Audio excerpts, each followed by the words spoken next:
The best things in life are free, but you can keep them for the birds and bees. Now give me money. How you doing? This is Gary Corts over at Hudson Valley Pawnbrokers in Middletown. I've been in the pawn shop business probably my whole life. You got a guy following me around. It's a little weird, huh?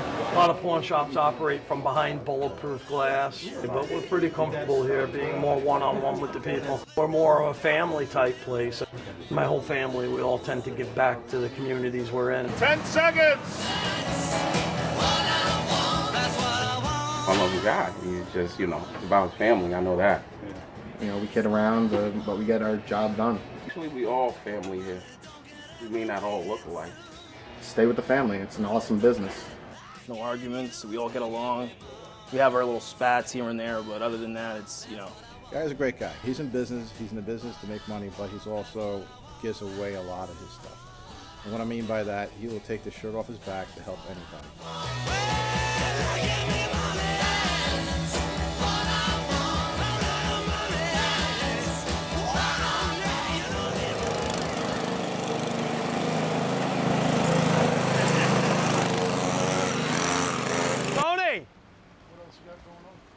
Well, at 12 o'clock is when this goes down. You're here way premature. At 12 o'clock when it all goes down, the woodman comes from K104. Supposedly he's got a big following. Tony, here, show him what else goes in there. I got four, I got 3,000 in singles. I'm gonna put in there too. People want to be going nuts. Give me the real money. What's the entourage, Gary?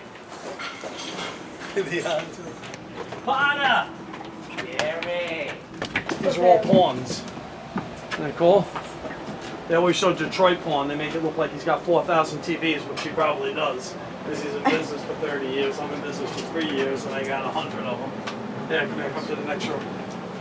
Gary, how long have you been in the pawn shop business? The last 4 years, I've opened stores. But even as a child, I went around with my mother and stuff and bought and sold, and I've always been in this type of a business my whole life. I see all these shows on TV, so-called reality shows, and, I think they show somewhat of what goes on, but I don't think they're real reality. I don't think, I think they're all saying they're reality, but, my idea was to do a reality show based on real pawn, real stories, getting the stories behind the people that come into our shop. What brought them to that state? Why are they here, And, put a different twist on it. I also felt like I have something in me to give back to the people. I have some stories I feel like I need to tell. I think America's in trouble right now. The middle class is gone. We're struggling as a country, and having 3 little kids that are going to be, part of this world when I'm gone. I just want there to be something here for them. All right, Dad, I'm going to make you a good deal. 50 cents on the dollar. So you give me $50 real money for this. Come on. Can I have real money, though? You are a gangster. I gave you real money. No, Matthew. you gave I'm Jacob. out. You gave Jacob I'm money. out. All right. Listen out. Jacob, I'm going to kill you. Here.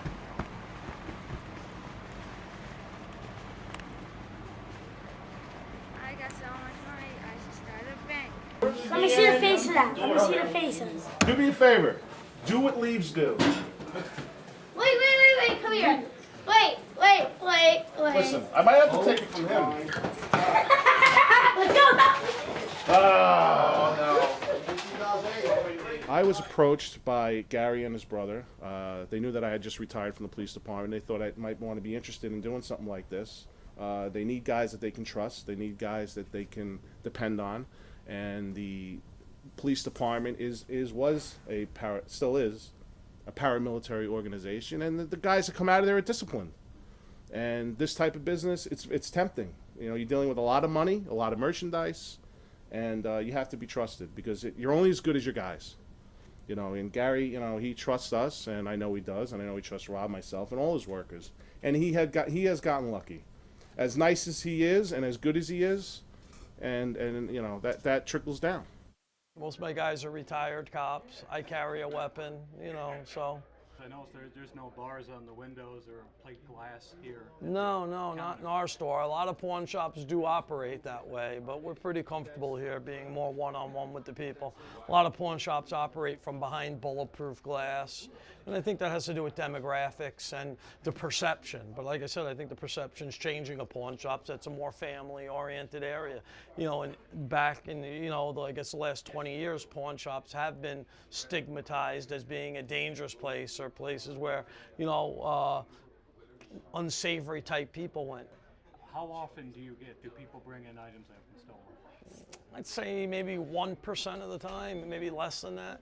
I mean, we do thousands of transactions a week. I mean, there is no way to, know that you're buying something stolen. Unfortunately, it does fall on us. If we buy something stolen, we lose it. We're the ones who get hurt. But unfortunately, it's part of the game. It's part of the business. So every now and then you will get something stolen. I want to sign charges against the guy also. Yeah, Let's make a receipt. Yeah, let's call up the Middletown police. Tell them we got it back. Yeah, how you doing? This is Gary Corts over at Hudson Valley Pawnbrokers of Middletown. We were able to recover the iPad for the gentleman that it was stolen, and he was pressing charges against the person. Okay, I'll let you talk. Hold on, please. But it's mine. That's not really have to pay nothing really for it. No, you're right. You're right, but I helped you out. I know you got blessed. I love this is my favorite. My name engraved in and everything. I love you, man. Oh my God, Mom. We're actually videotaping for a reality show called Chasing G. You guys made the first episode. So how do we sign up for it? How cool is that? How we sign up for it? If I had something negative to say about the pawn shop, how would you off the? You say, look, here's the deal. This is reality, truthful reality TV. So you say whatever you feel. September 30, my iPad was stolen. Okay. It was reported that it was stolen to Hudson Valley Pawn. Okay. It was sold to Hudson Valley Pawn. October 1st, on a Monday, I went down to Hudson Valley Pawn. The next day. Mm-hmm. The first when I went down there, they knew who I was when I went in there. They could have gave me my iPad then. I asked them, do they have iPads? They said no. On Friday, I went down there and talked to the owner. The owner said, oh yeah, he know who got it, because I had my kids with me. I had my 3 kids with me when I went in there on a Friday. Right. And he said, I know who the guy is, who got my iPad. If you come here with $160, you get your iPad back. He really wanted $200, because he said he sold it for $200. Which is what I felt was very wrong about, telling me to pay my $160 for was my item. But the guy didn't work with me. He still charged me $100 for my own property right back. But you got that $100 back. No, I don't get that. I'm gonna get $100 back. The guy who stole my iPad is a heroin addict. There's no way I'm gonna get that back. Oh, well, he said it right there. The guy who stole his iPad. I didn't steal his iPad. He came into the shop a day after. There's 2 different crews. There's a weekend crew and the crew during the week. So, he came into the shop on a Monday night and said a guy came in here and pawned an item, pawned an iPad. So the Monday night crew looked under the pawns and there was no iPad pawned, which was completely accurate.